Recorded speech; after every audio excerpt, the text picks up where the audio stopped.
Hello everyone and welcome back to Hive Prometheus.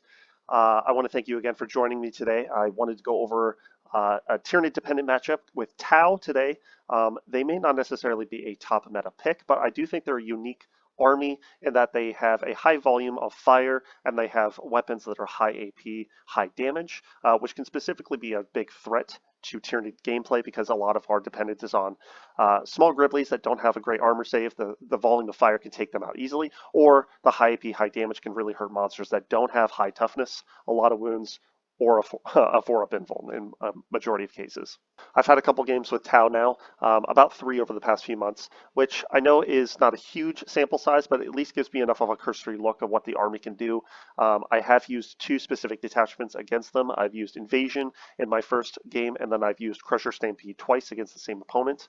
My opponent did try to evolve his tactics to get used to my gameplay, having brought a lot of monsters over time, and I was still able to do fairly well against that, albeit he did kill a lot of my stuff.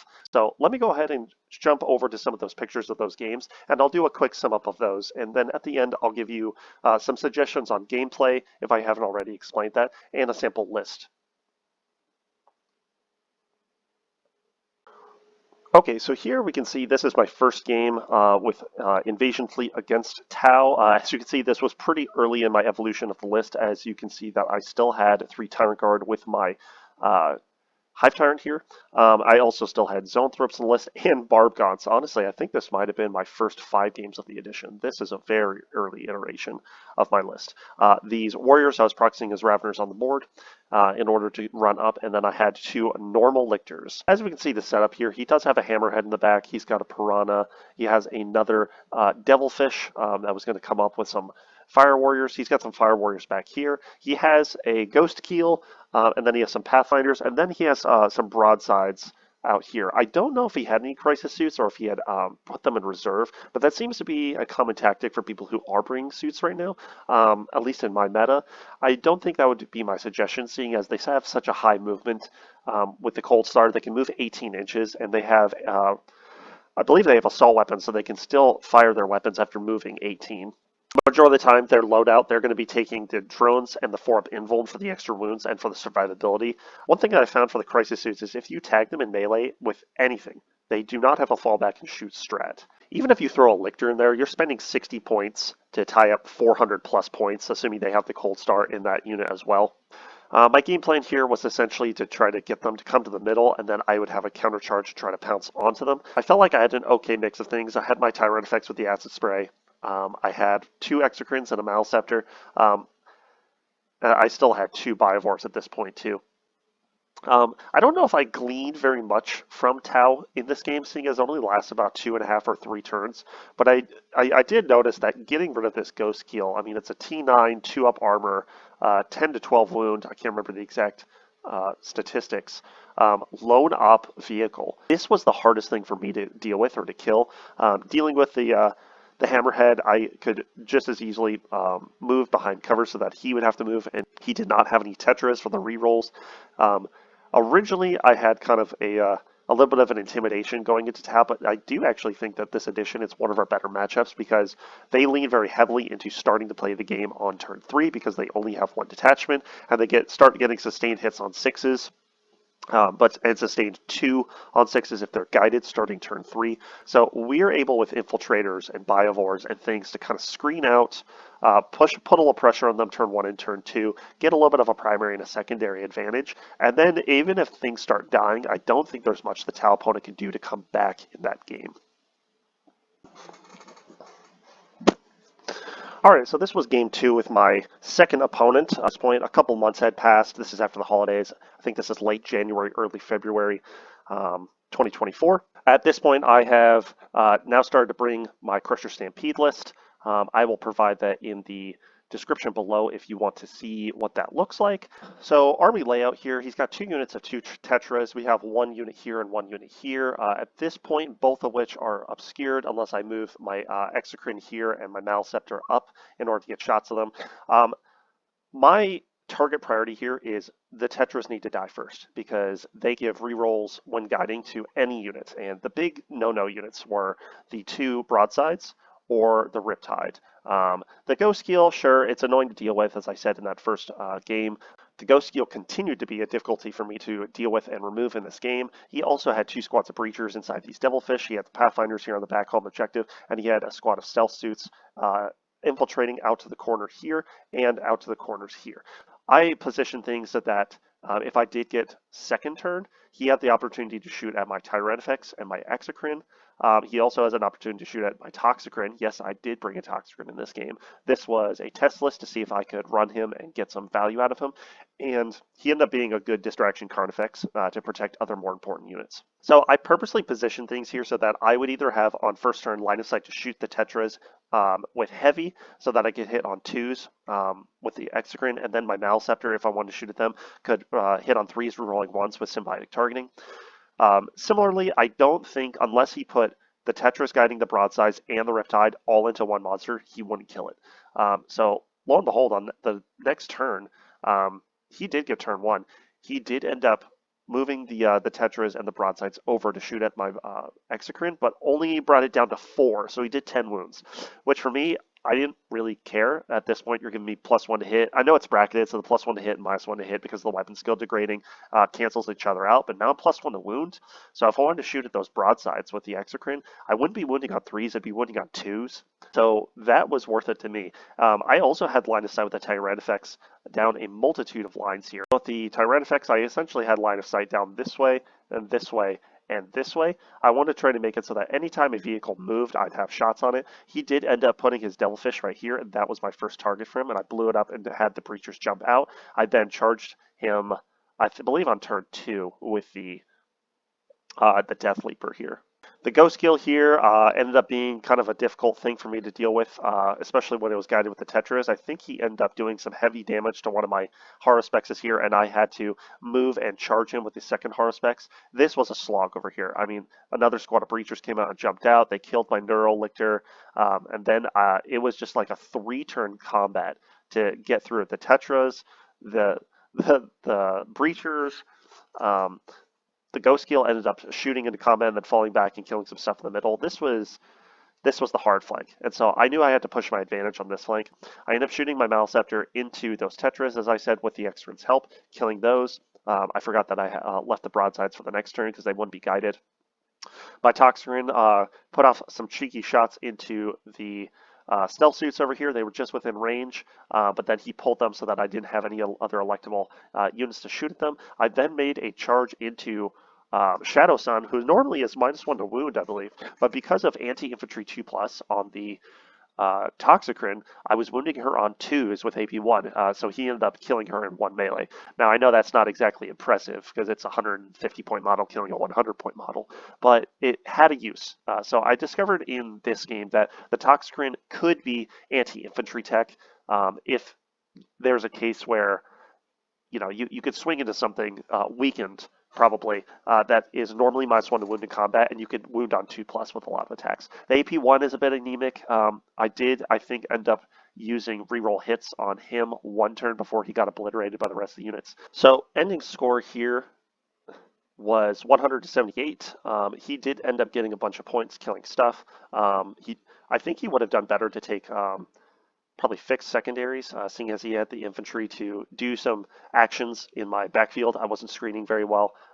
He did have a unit of Crisis Suits that he put in reserve. He deep struck it in my backfield. He shot and killed the Biovore, and then did a bunch of damage split firing into my Exocrine. My Exocrine then decided it was probably better if I went and charged him. I did some mortals on the charge. I fought in melee, and then using swarm-guided missiles, I was able to shoot out of the combat while keeping the Crisis Suits engaged. I learned in this game that Crisis Suits do not have a fallback and shoot stratagem, so keeping them engaged was something that they probably weren't going to be able to kill in melee.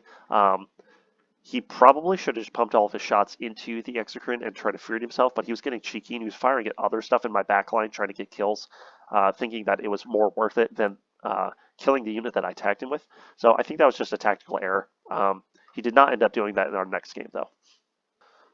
Going on to the second game with that opponent, this was a week later. He has taken out the Crisis block and he has put in a Storm Surge. So list is pretty similar. He's got that Ghost Keel, he's got that Riptide, he's got the 2 Devilfish, he's got a squad of 3 of those broadsides now and a Storm Surge. Storm Surge is Titanic, so we agreed that if he towed into the building, he could see out. So essentially, anywhere in this range, he was using the gun that's 24 or 48 inches. The 24-inch gun has 2 shots, does 12 damage. I knew that this was the kill zone, essentially, because if I was in front of the building here or in front of the building here, he could tow in and shoot and kill pretty much anything. This list, I brought 3 Screamer Killers because I was testing some stuff out. They ended up doing pretty well. The 2-up armor and cover ended up weathering quite a bit of the small arms fire and the missiles. Anything that wasn't AP 3 or 4 wasn't really dealing a whole lot of damage, and forcing him to have to overcharge the Riptide. Same thing, same game plan. I wanted to kill the Tetras. This was supply drop, so this objective was going to disappear on turn 4, this objective was going to disappear on turn 5, and this was the Omega objective that was worth 15 at the end of the game.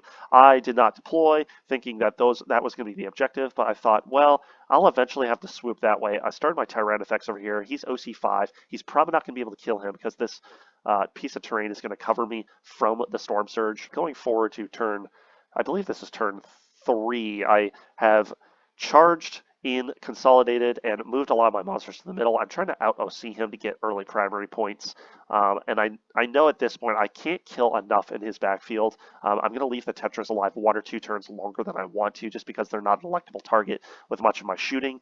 I'm going to have to force him to come to me in turns 3 and 4.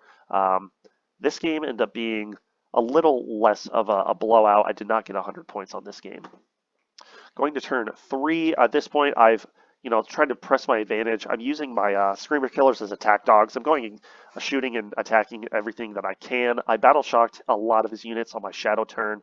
At that point, I have 1 Screamer Kill on 1 wound, and he is very keen on taking that out. He weathered the entirety of the unit's shooting, except for the Storm Surge's last shots, which finally killed him. He was originally trying to use the lowest denomination of AP and damage to kill him, and he kept just making his saves. 2+ armor and cover felt pretty good here. So even though he's T9, he feels okay for the points right now, especially if you have redundancy with more than one of them. So I was pretty impressed. I had a good time with him here. I finally, on turn 3, bottom of turn 3, have engaged the Tetras. I'm able to kill them now. He's now getting exploding hits, so the broadsides and the Storm Surge are going to continue doing damage, but I just need to take out stuff that's going to be able to get to the Omega objective. So now I have OC8. I believe he had OC7 on the objective. I was using my Rupturefex and my Exocrine in melee to take out his Breacher team, and then I was using Exocrine shooting to shoot at the stealth suits here. I did not have electrical targets with the Tyranids, but the OC8 here felt pretty good. Kind of a weird usage for my monsters here, but hey, this is supply drop. You got to do what you got to do. This is end of turn 5. I guess end of turn 4, because that objective has disappeared. This one is about to, and then end game that will disappear. I charged in my Haruspex. I did some damage to the Storm Surge. The Storm Surge shot me back with his small guns and then his big guns to the middle to take me off the middle objective. I was originally trying to rotate and hide from the broadsides here using these crates. So at this point, unless these vehicles swing around to try to kill me, I OC him here. I have an Overwatch threat if that Ghost Keel comes in, and I also have shooting lanes to shoot him with the Exocrine if he swings around. I think this was the last picture before packing up the game. So like I said, he took out those 2 monsters. This objective is supposed to be gone now. I now have moved my monsters over here. He's retreated to try to get some points on secondaries, knowing that he can't win this, just trying to max out his own score. I think by turn 4, when he realized that he wasn't going to be able to contest me on the primary, he gave up just a little bit. So like I said, I didn't get a full 100 points here, but he didn't end up getting a whole lot on primary either. So this one was actually 81 to 33. I'm trying to use some more footprints or WTC inspired terrain. I do have an RTT coming up, and I probably need to start setting up the boards using those layouts more. So I'll be talking about that more later as I start playing those games. Alright, I did say I would provide sample lists, so here is my version of a min-max invasion list. I like having 50% monsters and 50% action monkeys. All of these I feel can benefit very well from the sustained hits or the lethal hits. The Haruspexes love sustained hits. Lethal hits also helps it get through higher toughness with its lower damage mouth attacks. And the Maleceptors, the Exocrines, and the Rupturefex I feel just in the case that you do need lethal hits to get a few extra wounds from the Strength 8 on the Exocrine's guns, the AP3 3 damage flat ends up being very good into the majority of vehicle profiles with lethal hits. The rest of it is just Neurolictors, Gargoyles, Biovore to seed mines, and the Raveners to do actions. You could replace the Raveners for Rippers if you really wanted to have more. You'd have 15 extra points if you did 3 Rippers. That's the only change to the list I would make, but I like having Raveners for the sustained hits or the lethals as well, because 21 attacks on 3 models is pretty sweet. And here is the Crusher Stampede list that I was using in that second game. This one is a little less silly because it doesn't have a Toxicrene in it. A lot of people don't like using the model because it's going to be shot everywhere, but I still have 3 Neurolictors, 3 Screamer Killers, and then a whole plethora of monsters. The one change I would make to this list now is taking one of the Neurolictors out and putting in a second squad of Gargoyles. I think having 3 infiltrating units with Deathleaper and Neurolictor is just fine, but I'm finding that I have more and more games where I need 1 extra unit that can move quickly or 1 extra unit that I can throw away and move block. So the one change to this, I'll actually just do it now, is getting rid of this Neurolictor and copying this. So this is the full list. If you want to use the alternate, you're free to, but this is how I would change it now. I'm even going to save it. So just some things I would do against Tau. I would definitely target their Tetras first, get rid of their rerolls. I would make sure to get rid of their infantry so they can't complete actions or hold primary very easily. Our secondary game is very good as Tyranid, so you don't have to worry about that too much. If they end up taking fixed secondaries into you, like Bring It Down or deploy Teleport Homers or Cleanse or things like that, try to eliminate the things that are going to be able to get those points.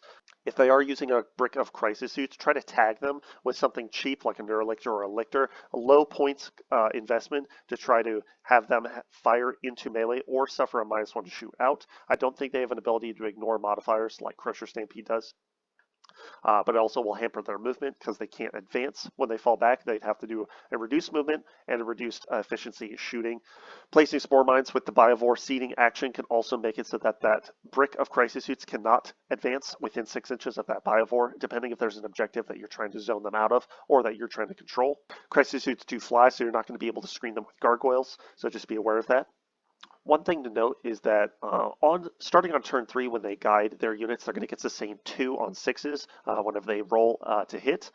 Just know that if you battle shock a unit, they cannot lead another unit. So proccing Shadow in the Warp on starting on turn 3 can be very useful, because if they have half of their units that are not eligible to guide, they're not going to have as many units that are going to give efficiency to the large gun platforms like the Riptides, the Storm Surges, the Hammerheads, your Broadsides, things such as that.